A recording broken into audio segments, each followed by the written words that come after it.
Those are values that we wanted to bring into our agency. So women-owned has always been the flag that we've raised. And I think for you and I, just given the journey on where we're at now, it feels like we've kind of anchored into like Bold Lip 2.0. And we did our research before going into the 4-day work week. It's out there. And the research shows a higher productivity amongst teams. For a lot of women, you know, you're keeling over every 28 days. And so having empathy and holding space for that is so important.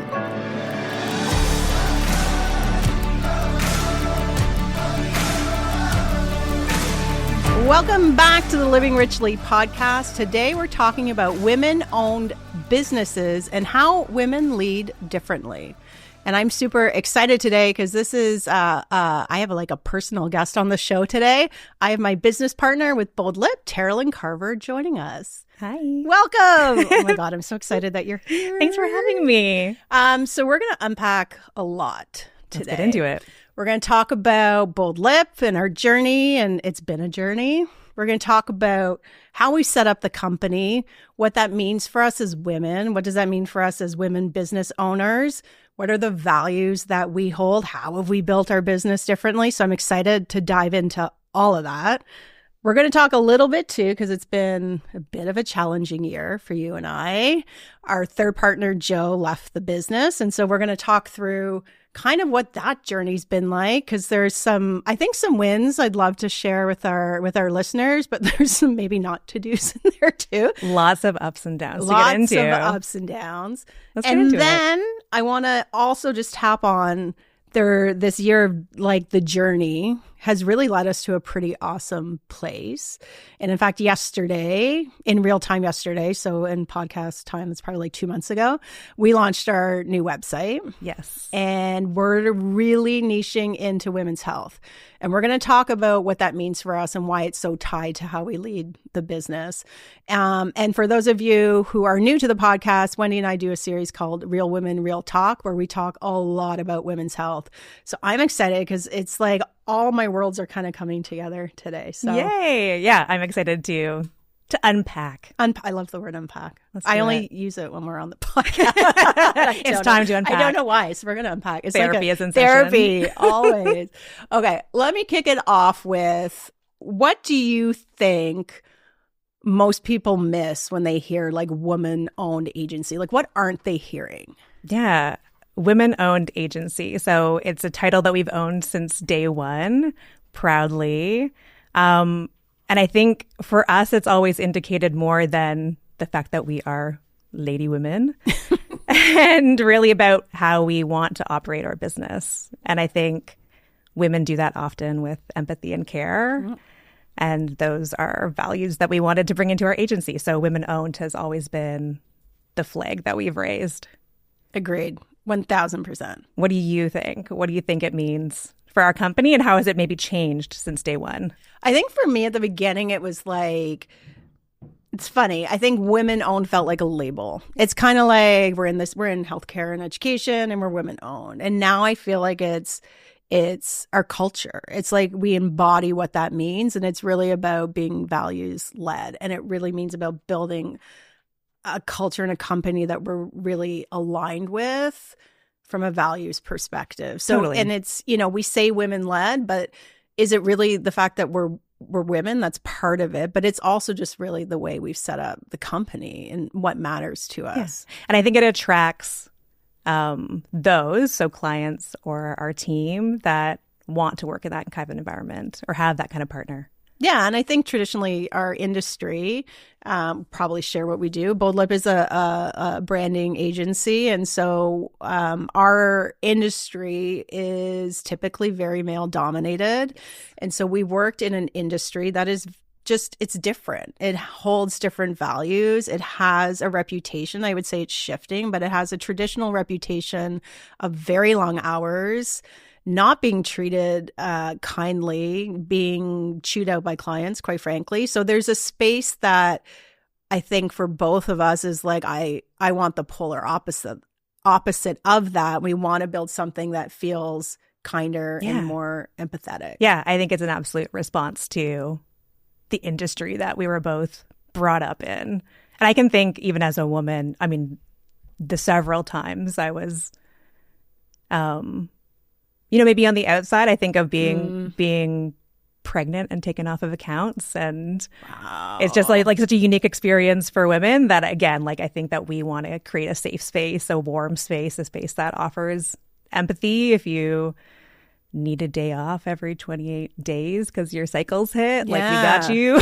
it's a lens, and I've talked about this before on the show, but it's a lens that needs to shift in the workplace, and it's a lens that isn't understood by men well, and I get that. I can understand that, but for a lot of women, you're keeling over every 28 days, and so having empathy and holding space for that is so important. Yeah, I think it's important as well. Okay, so why now? Why are we talking about this right now? Yeah. Why are we here talking about being women with an agency? Yeah. That's women owned? Because I've been on this podcast for, it feels like years. Steve? How long's it been? Yay! Years. Steve, well, 500 years, according to Steve. Okay. But a long time. So I think it's just because we've changed. Like, I think we've evolved. I think we're getting crystal clear on where we want to take the business. I think we're excited. I think it's like, I feel really deeply rooted now. Yeah, I think this is, the journey that we've been on, and I think maybe it's a natural growth journey for any business, but the work that we've done since Joe left over the past year plus is kind of pump the brakes on what are we doing, what are we offering, and who are we offering it to? And so, the question even, does being woman-owned speak to that potential client? Who are they and why does it matter? Yeah.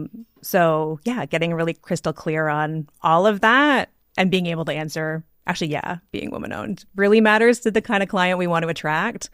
So I think that's why we're having this conversation. Yeah, and I think it's timely too. I think women's health in particular is just getting I think there's a big light on it, and so I think that too, it's timely, and I think that's part of it. There's so much momentum in women's health right now. It's really exciting. So I think that part is beyond exciting, and I think for you and I, just given the journey on where we're at now, it feels like we've kind of anchored into like Bold Lip 2.0. Yeah, yeah, totally. Okay, so what's some things that we have gotten clearer on lately? Like, what feels more crystallized to you? Like, I know for me, I think in this journey is like, not like every opportunity that knocks on your door or every client that knocks on your door doesn't mean it's a right fit for your company. I think it's been really scary or hard for us not to say yes to every opportunity that comes by, even ones that we know in our gut, like, this will not go well. And in the past, when we've done that, right? Yeah. Like, let's just fuck it, let's do it. And it doesn't turn out well. No. The relationship doesn't turn out well. The project, our work is always fantastic.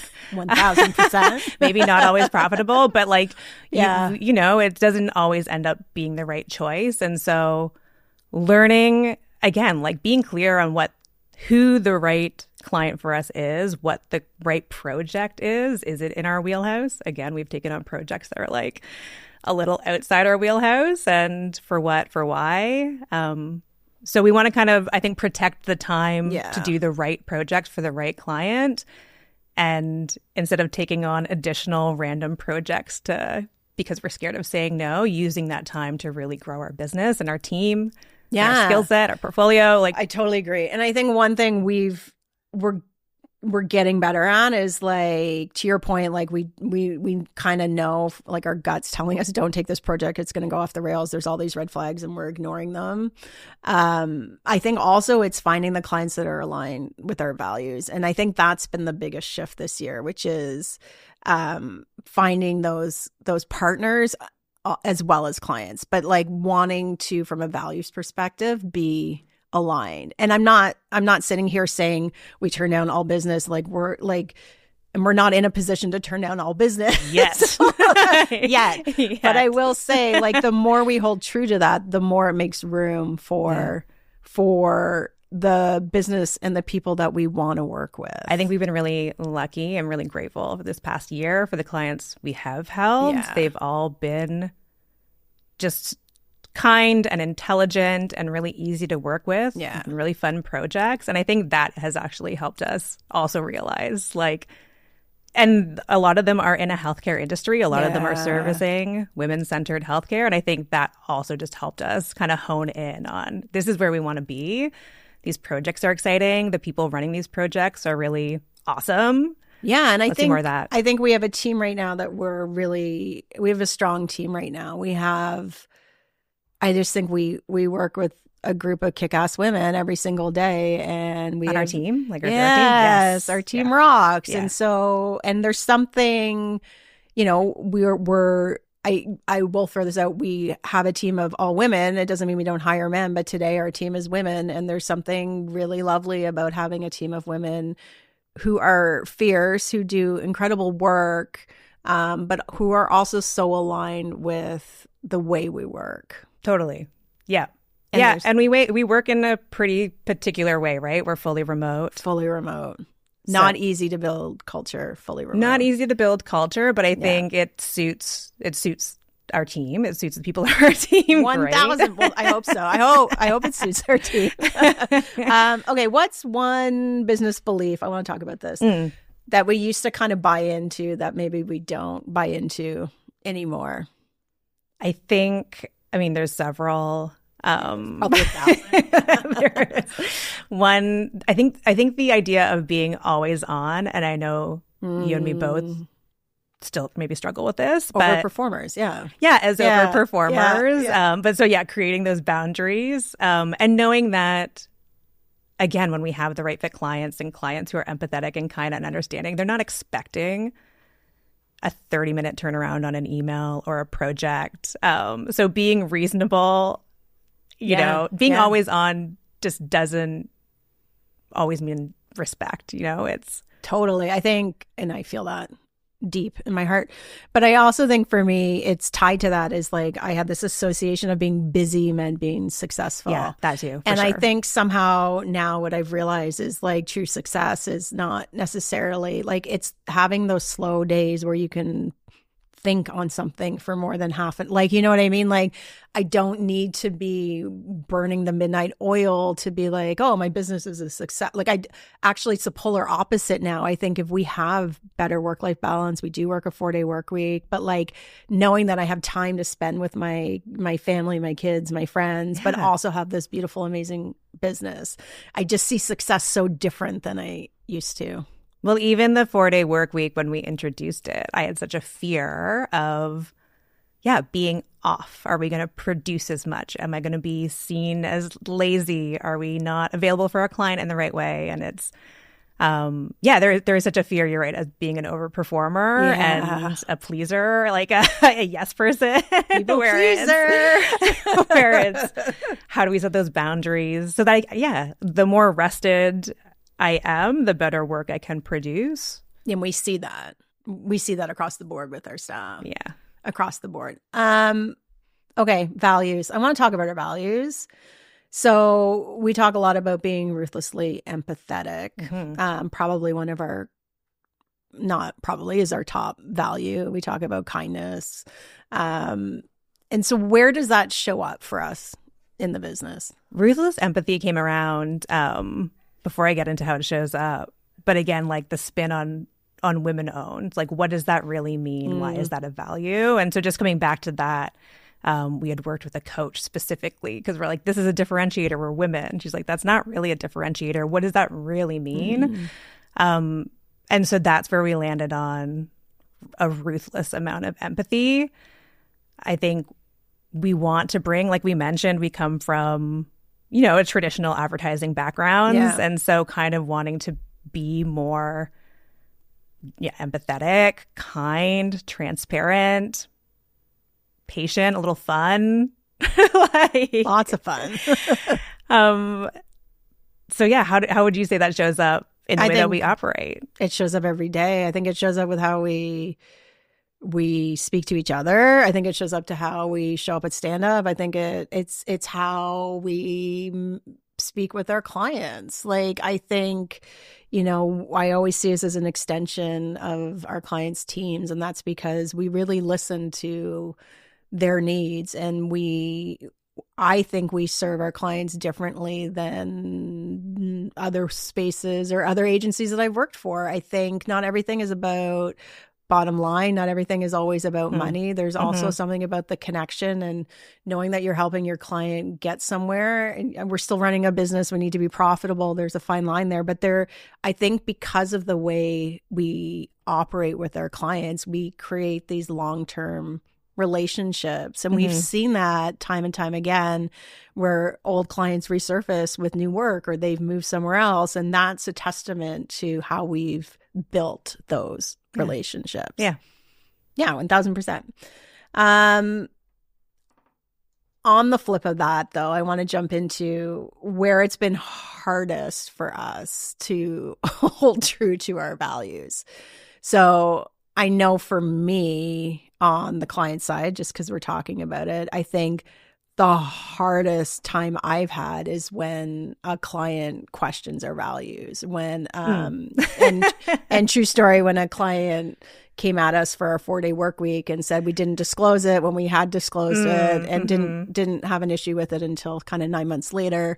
But then on top of that, threw it in our face that, you know, you can't work 4 days a week. You're in a you're a consultant, you're a consulting business. You can't work a 4-day work week. Like, that's not appropriate. And this was a wrong fit client. Right. Wrong fit client. Point noted. But for the first time ever, I'm like questioning, I'm doubting. I'm like, is he right? Is this exactly, you know? That's interesting. Yeah. You carried that relationship. Yeah. I feel like similarly, there was a piece of business that we didn't win once, and the feedback we got was around the 4-day work week, and it was an older gentleman on that team who and what they said was like, we work 24/7, we don't work 4 days a week. And again, it's that fear where it's like, oh, they think we're lazy, when again it's like, no, we're hyper efficient. We've had to maximize efficiencies to respect that 4-day work week.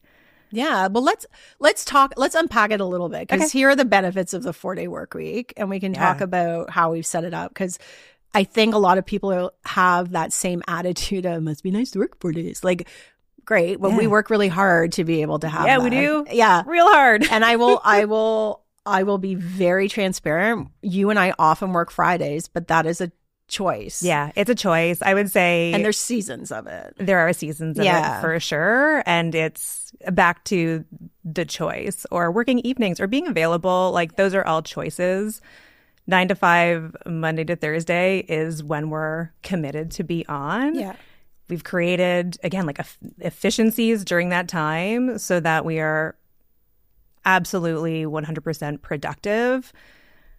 Shorter meetings, not everyone's on every meeting, is a massive time saver. Again, because we're remote, I don't think there's, like long lunch social breaks or water cooler talk. We're pretty much at our desk as a team, heads down, working our tails off Monday to Thursday. Full days, like very full days. Very full days. Not lazy. Not lazy. For all, Not lazy. And what we did find is when we committed to that, like when we moved the team to 4 days. Yes. Like we used to, it was no meeting Fridays. Then it became and then what happened in that though is you just got really busy Monday to Thursday. Like your Thursday's full. It's like full. Your Thursday stuff you might have put off to Friday, you don't, and you get it done and you get it out the door. Thursday's the busiest day, I would argue, in the studio. Yeah. But we also have agreements around when we're doing presentations with clients. When can you have heads down, creative time with the creative team? Like, we've created it in a space where we're highly efficient, and we don't meet to talk about the meeting. Like, we don't do that. Yeah. And we did our research before going into the 4-day work week. It's out there. And the research shows a higher productivity amongst teams, which I would say we've seen. It's like everyone's on for 4 days, but then everyone's off for 3 days. And part of what I love is it allows the team to follow passions and do what they love to do, or it allows one of our employees to take some freelance work on Friday if they want to do that. I can podcast. I have Get To Mindset. And, we have Reagan who owns a bartending school. We all have our passions or that we love rest to do. And recovery. Or rest. And I think that's the other thing we've noticed. We're years into this now. And it's remarkable to me. I don't I don't think I've taken a sick day in a No. couple years. I'm the owner, so we're the owners, so take Kind of there a lot. whatever that means. But also our team, like No. everyone's present and there. There are no sick days, and I attribute that to that extra day off during the week. I think it makes such a huge difference because you get downtime and you get time to relax. You get time to, like, you're not stressed during the week about when am I going to get my groceries. You have a whole other day also to just get stuff done. And I think, again, as a value and as a women-owned agency, I don't know what the stat is, but women just take on more in the household. Yeah. We have families, we have homes. Women still do 80% of everything around the house. That's the stat. And so, again, supporting and raising up women who need to support a work-life balance and maybe just need that extra day to breathe. It's been life-changing, I would say, for me. I could not imagine going back. I can't go back. No. I won't go back. Nah. Okay, what do you think?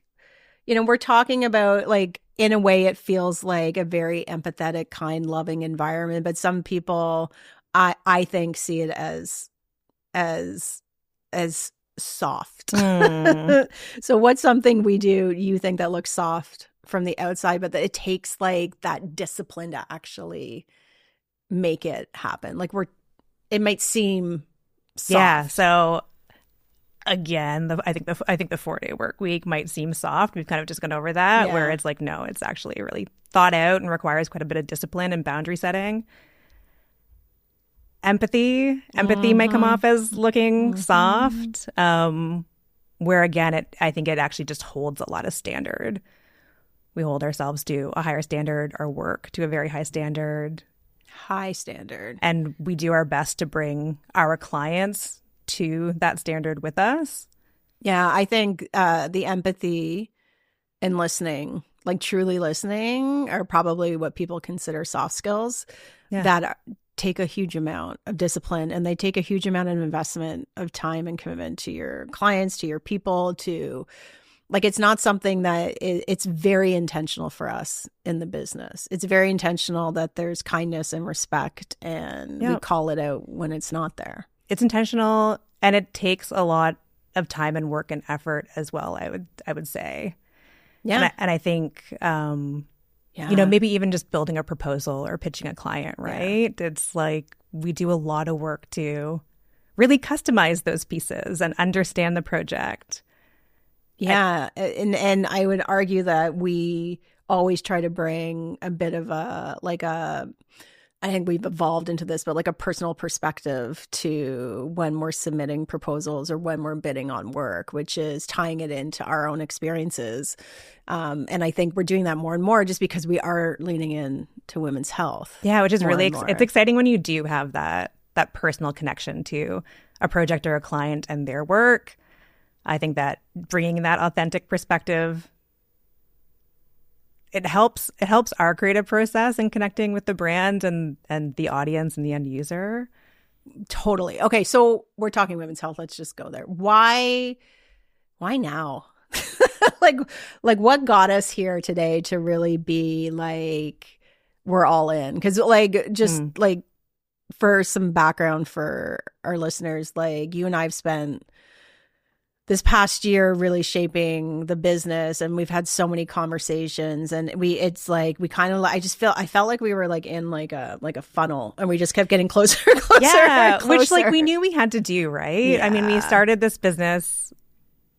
I mean, I started this business. You have a much more. I have a different story, but yes. Yeah. As a creative human who, understands creative work and has had to learn the business end to creative work, which has been exciting. And obviously I could not do that without you being the real champion there. But I think I'm losing my train of thought here. But I think like having your creative, I think I know where you're going, but because of your creative background, you looking at it and then now looking at the lens with women's health? Like, you've seen us go through all of the seasons. Yes, I'm getting it back. This is why I need a partner. Yes. What was I saying? I have your back too. You're good. Starting the business as, thank you, everything for everybody, right? Like, here are the services we know that we can do, and we can do it for everybody. And that was a reflection of our background, and that's just what I had done. So as a business, that's where we started. And when you're talking about this funnel, it's like, okay, well, we actually can't profitably do everything. What do we do really well? So that's kind of, you're right, where that funnel starts to come down or drop. And then the really exciting final stage was, okay, we knew as a business, especially of our size and our approach, niching is essential.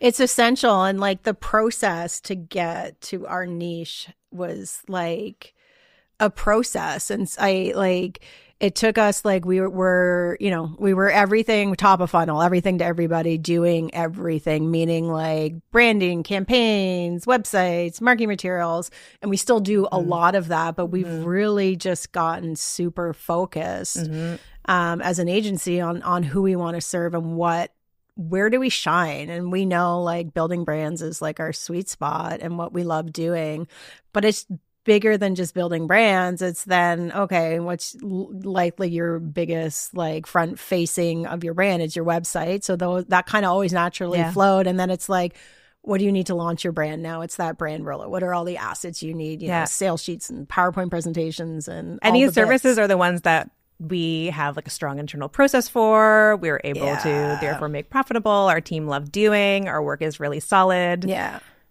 So it only made sense. Yeah. And I think what we've seen is, because we started broad and then we kind of narrowed into like healthcare and education, that, like, I think those just kind of naturally came our way.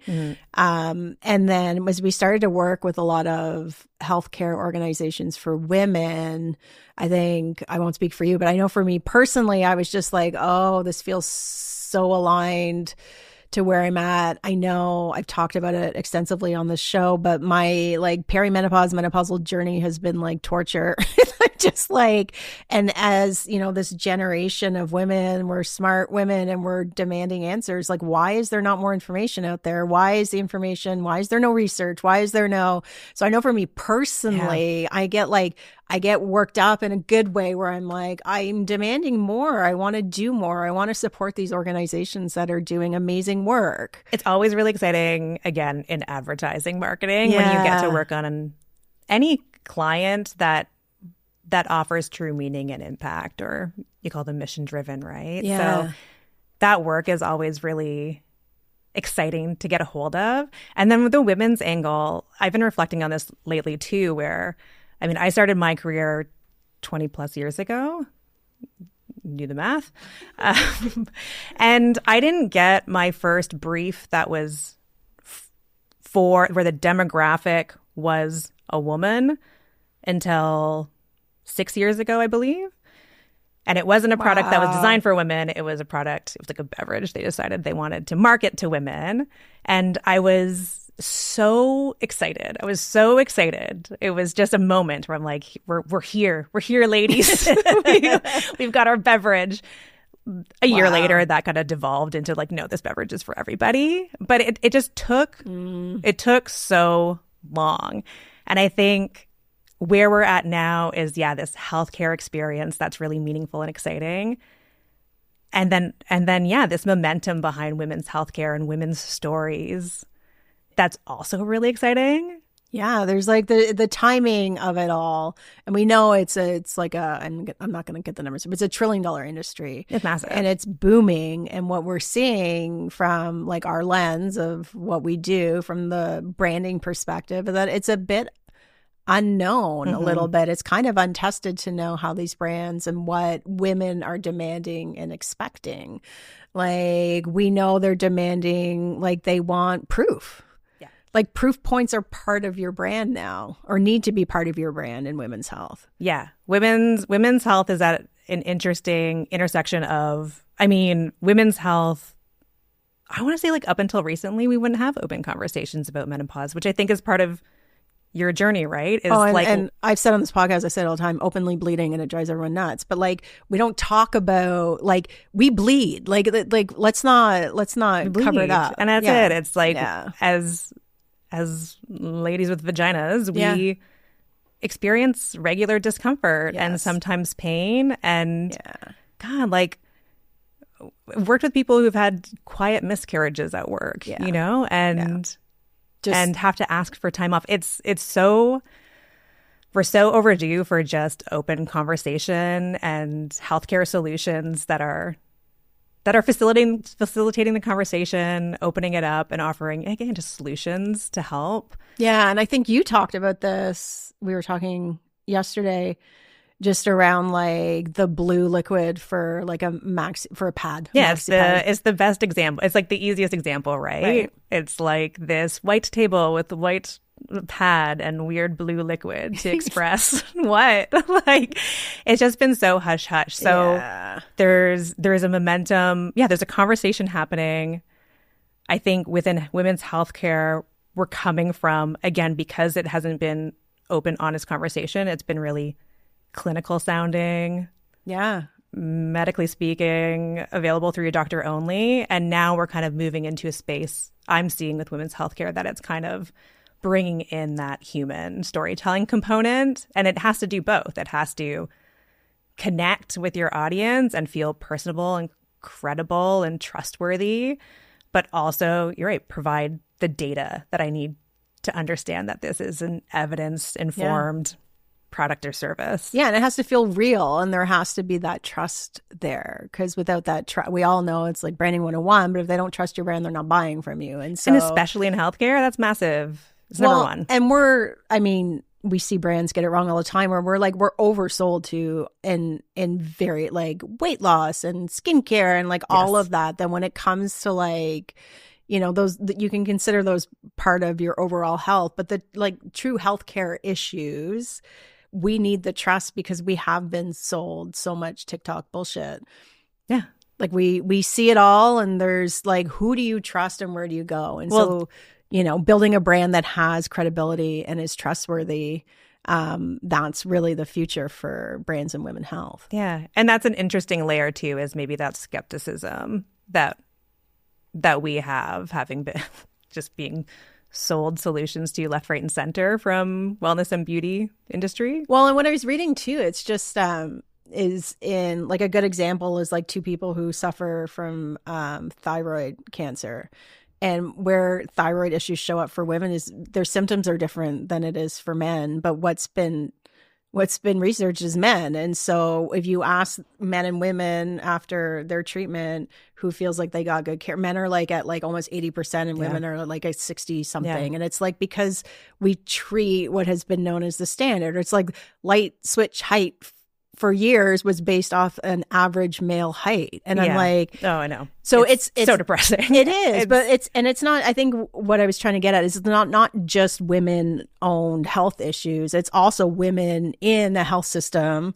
who have been under researched and we're different from men biologically. We our bodies work differently. I was just doing some research on it was on the protein, right? Because now everything's about get your protein, maximize your protein, especially in menopause. And so I'm like, okay, that's great. But then I got really curious. I'm like, what is this research based on? Like, is this based on men and how men? Because like I got really curious. And so there really isn't a ton of research for women. We know women need protein in menopause. But when you start digging into it, the amount of protein that you need is not nearly as much as we get sold. You know, you often hear like what is it? I'm going to get it wrong. 1 pound, like per pound, you have 1 gram of protein powder, right? I can't do the math. Well, that's a lot of math. That's okay. That's my department. But yeah. And so like just doing the research on that, even I was shocked to find out like how little research there is. And so I'm like, okay, so we think we're doing all the right things and then we're not. So yeah. One of the companies we're working with right now, Future Femme Tech. Right. Future Femme Health. So close. Sorry. Yes. No. But they have a Future Femme Tech. I'm getting that wrong. One of the companies we're working with right now, Future Femme Health. Yeah.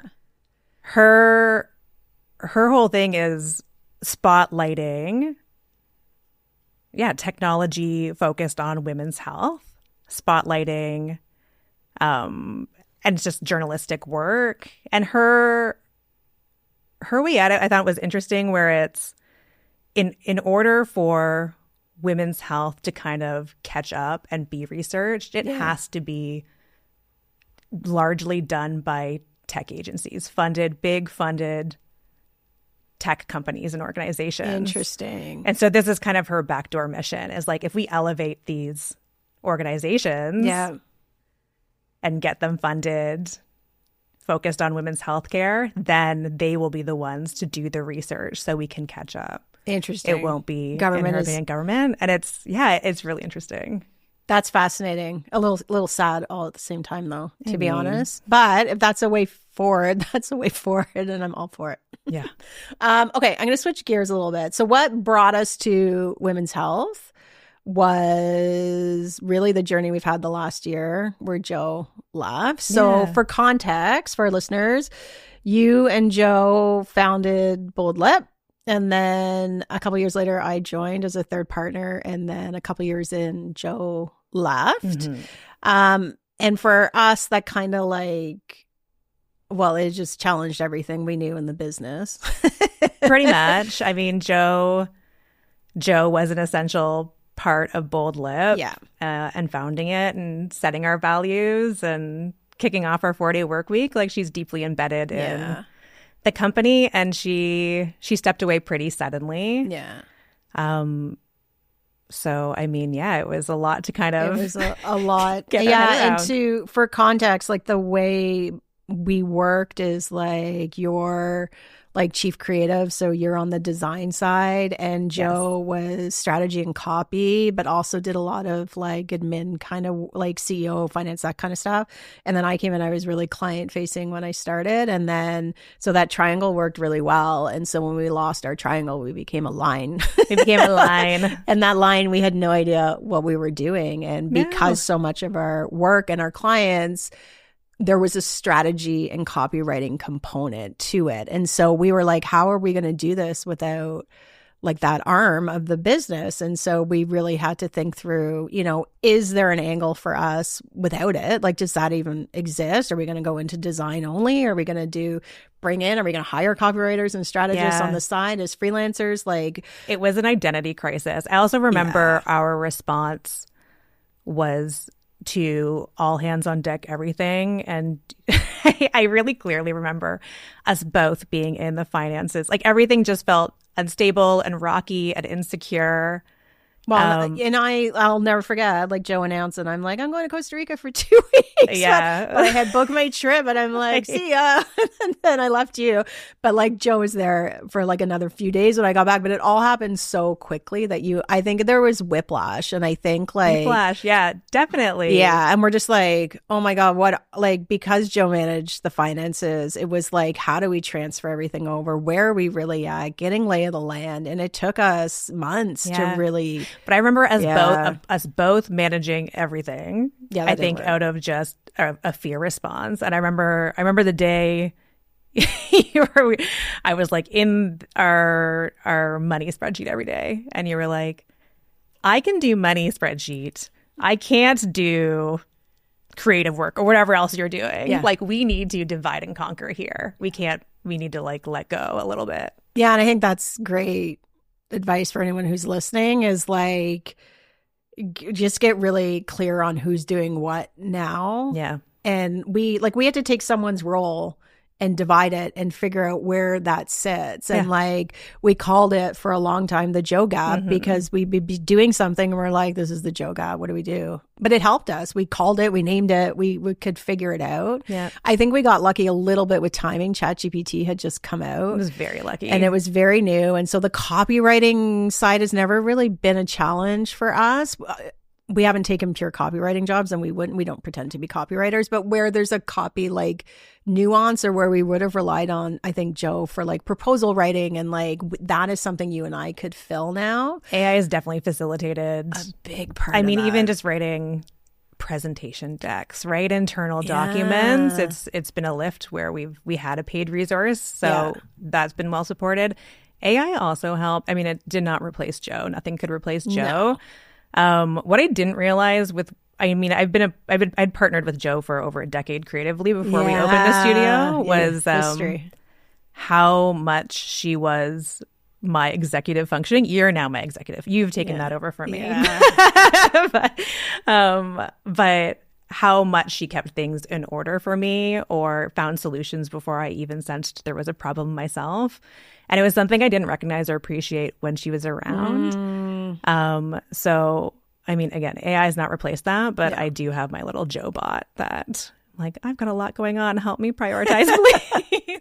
Well, and I didn't realize how much she was doing either, because when Joe left, all of a sudden I'm like, oh, you've been organizing.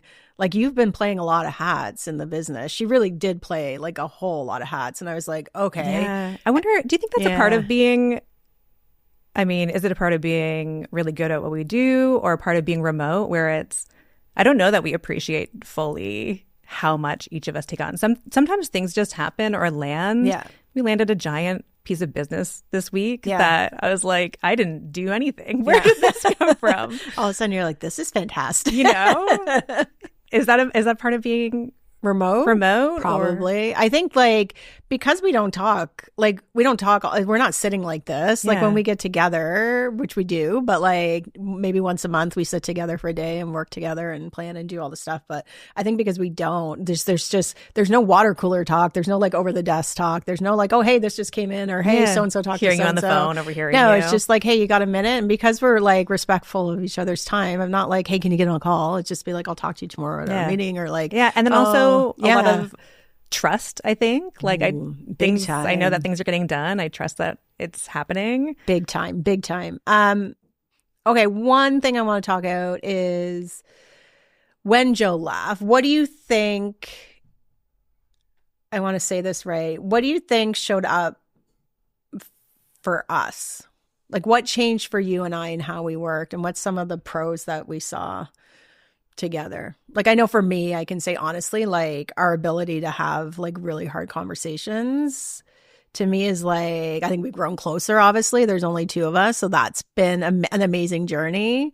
But I think our ability to be like, no, this isn't working for me, and it's never disrespectful. We hold true to our values there. It's with kindness, but like we've had, like, when Joe left, the reality was, like, you and I had to sit down and we're like, okay, what's our kill date for the business? Like, if we don't turn the business around, when are we pulling the plug? And that was a real conversation. That was a hard conversation. That was a hard conversation. Yeah. That was a hard conversation because, the ship was not heading in the right direction. Yeah. And honestly, though, setting the kill date to it was a bit of a relief for me, because we work really hard in the business, and as business owners, we'll appreciate when things are not going great. It's when it's so stressful. It's also when you're working the hardest. Yeah, you're not really seeing the results of your effort. It's really challenging. So the idea that, like, this will not be forever. If we can't turn this around, that's okay, and we'll just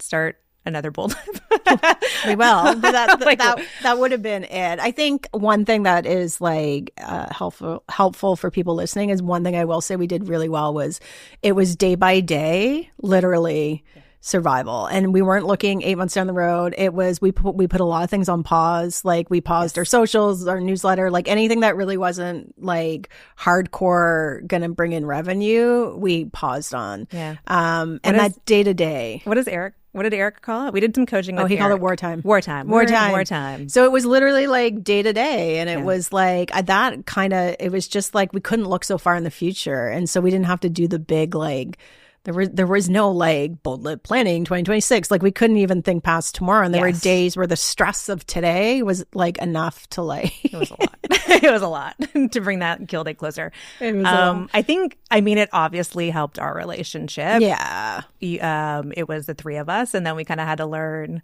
our footing as just the two of us. And I mean, we've known each other for just as long as I've known Joe, but we haven't shared the same working relationship. No. So, I mean, thinking back of the coaching that Eric had us do, that was pretty meaningful too, to understanding our brains pretty quickly, right? Like, yeah, we did his, I can't believe I'm forgetting he talks about it all the time, but we did that test where it's like your personality type basically, and understanding like we're actually like our styles are almost identical. Yeah. And so all of a sudden we're like, oh, we don't have anyone to like actually push back on it. Like we're both very accommodating and like, I mean, we work differently, but at the end of the day, I'm like, we don't have this. Like we're missing some D energy as we call it, but it's like, that's a disc. That's what it's called. Which we've been able to hire for, right? Yeah. That big D energy. And we brought that in. And then so I'm like that was super helpful too. I think like you and I were pretty much willing to do anything to keep the business afloat. I think we did our ass off for sure. Yeah. And then, I mean, I think it's taken longer than we wanted to get to where we are. Yeah. Like literally today. Like it feels like it happened yesterday. But it sure does. In terms of, like we said, what is our service offering? Where can we be profitable? Where can we actually help a client? Why would a client choose us? There's so many great agencies. I mean, even serving remotely, there's just so many great agencies. There's so much good talent out there. What are we actually offering? And that's not an easy question and to answer. I would, as we're wrapping up, what I would say is I would encourage anyone who's in the similar boat is like, do the work in the sense of like, I think us defining our roles really early helped get clear, but get clear on who your audience is and who you want to be when you grow up is what we kept calling it. But it's taken us over a year to get down to our niche. So it takes time to rebuild, go day by day. Yeah. It's also scary, right? It's scary saying. Terrifying. It's scary saying we only do this for this person. Oh my God. As people who are. But it's that. But it's like, okay, we're all in. And I remember we're both like, okay, we're all in. And then it's within 5 minutes. I know for me, I'm like, well, that's scary. Like, it's scary to be all in on this one thing, but commit to it. I mean, that's business. You have to adapt. You have to grow. Yeah. Okay. In wrapping up, I'd love to know in this season for you, what does living richly look like? We ask everyone. Okay. I'm not special. You are very special. I love this question. I love reflecting on the idea of a rich life. And my reflection is my life is quite rich. I have a business that's really exciting and growing and a business partner that I'm excited to grow with. Yeah. I've got a beautiful family and an awesome home. I've got great friends. So like my life is very rich. And what takes it over the top, when I know things are just like in lock, when they're just perfect, is when there's also time for myself. So going to the gym, or I like to do pottery. I'm going to go do pottery after this. So like this is our Friday off. Yeah. This is how I get to enjoy it. When I'm able to make time for those things, those are the things that get sacrificed when work gets too crazy or the family really needs you.